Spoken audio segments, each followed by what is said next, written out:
안녕하세요.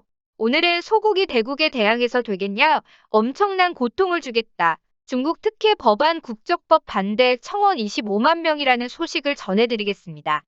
사드 배치에 대해 무역을 동원해 보복했던 중국이 무역과 정치를 분리해서 구분해야 한다고 강조하고 나서며 내로남불이라는 지적이 나옵니다. 중국은 2016년 한국 정부가 경북 성주군에 미군의 사드를 배치하겠다고 선언하자 한한령을 내리고 한국산 콘텐츠와 연예인 출연 광고 등의 송출을 금지했습니다. 당시 천하의 중국 외교부 아주국 부국장이 방한해 롯데를 포함한 재계 인사들을 만나 소고기 대국에 대항해서 되겠냐며 너희 정부가 사드 배치를 하면 단교 수준으로 엄청난 고통을 주겠다고 발언한 것으로 알려져 큰 논란을 빚은 바 있습니다. 왕이 중국 외교 담당 국무위원 겸 외교장관이 유럽연합과의 투자협정 비준이 유럽의회에서 보류되자 무역을 정치화하는 것은 용납할 수 없다고 비판했습니다.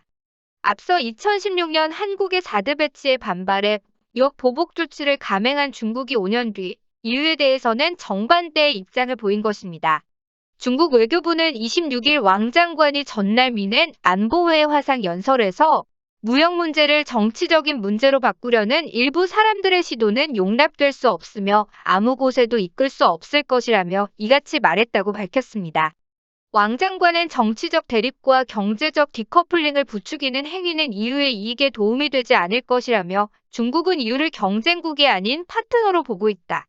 중국은 상호 존중과 이익을 바탕으로 유럽과의 모든 협력을 확대할 준비가 돼 있다고 강조했습니다. 유럽의회는 앞서 지난 20일 중국이 이유 인사에 대한 제재를 해제하기 전까지 양자 간 투자협정을 비준하지 않겠다는 결의안을 통과시켰습니다. 중국과 EU는 지난해 12월 7년여간의 협상 끝에 투자협정 체결에 합의했지만 지난 3월 EU가 중국의 신장 위구르 지역 인권 탄압 문제를 놓고 중국 관리들을 제재하자 중국도 대EU 제재로 맞대응했습니다. 법무부는 지난달 한국영 주권을 지닌 외국인 자녀에 대해 기존 필기시험 면접 등 국적 취득 절차를 생략하고 단순 신고만으로 국적을 취득할 수 있는 국적법 개정안을 입법 예고했습니다.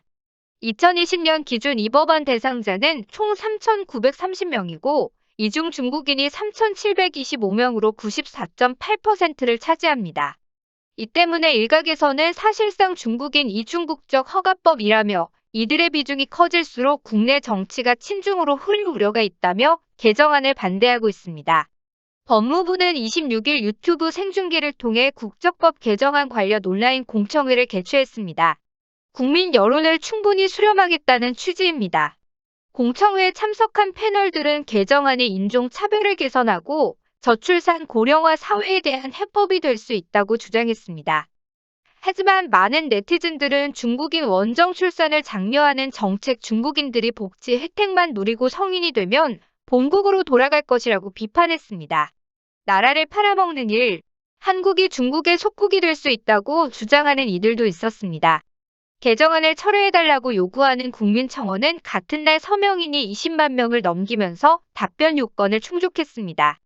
해당 청원인은 국적법 개정을 통해 저출산 고령화를 해결한다는 것은 터무니없다면서 자유민주주의와 한민족을 지켜야 한다고 주장했습니다. 지난달 28일 올라온 이 청원은 27일 현재 24만 7천여 명이 동의한 상태입니다. 오늘의 추천 영상은 충성 맹세하지 않으면 해고 위구르족 인권 문제 제기하면 재판 회부입니다. 끝까지 시청해주셔서 감사합니다.